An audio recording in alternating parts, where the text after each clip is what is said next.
जे पूल आहे त्याचा आज तापी आणि गोमाईचं निरीक्षण केलंय. तापी ब्रिज ऑलमोस्ट कम्प्लीट झालाय.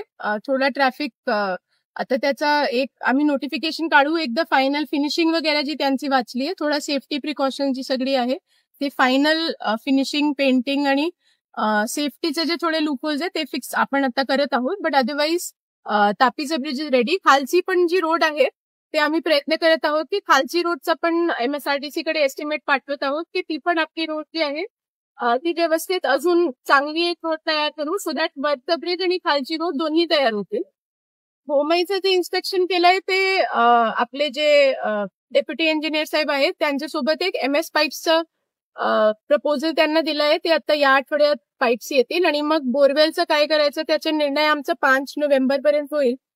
आणि त्यानंतर गोमाईसाठी पण एक टेम्पररी अप्रोच रोड आणि पायरचं काम करण्यासाठी सूचना एजन्सीला देण्यात आली आहे आणि तो काम या आठवड्यात सुरू होईल. बरं, एक प्रश्न मॅडम, मी आता एक रिव्ह्यू SP साहेब आणि RTO साहेब मार्फत घेणार आहे. बसचा प्रश्न टनाचा नव्हता. बसची जी विड्थ असते आणि गोमाईची ब्रिजची जी विड्थ आहे तो सेफ्टी कन्सर्न होता, त्यामुळे बस बंद करण्यात आली होती. आता एक गोमाई ब्रिजचा जे रिपेअरचे एस्टिमेट आहे तो पण MSRDC मार्फत गोमाई ब्रिजचा रिपेअर पण सुरू होणार. आमचं फक्त एक इंटेन्शन आहे की कोणती पण मानहानी व्हायली नको. बस गेली तर त्यामध्ये कसं आहे की खूप सारे मुले बसत असतात, तर टनाचा पॉइंट नाहीये. कसं आहे की थोडासा टर्न इथून राहिला, इकडे तिकडे 2 ट्रॅफिक आले की मग बसची विड्थ असल्यामुळे आणि गोमाई ब्रिजचं जे विड्थ आहे ते थोडं छोटं आहे.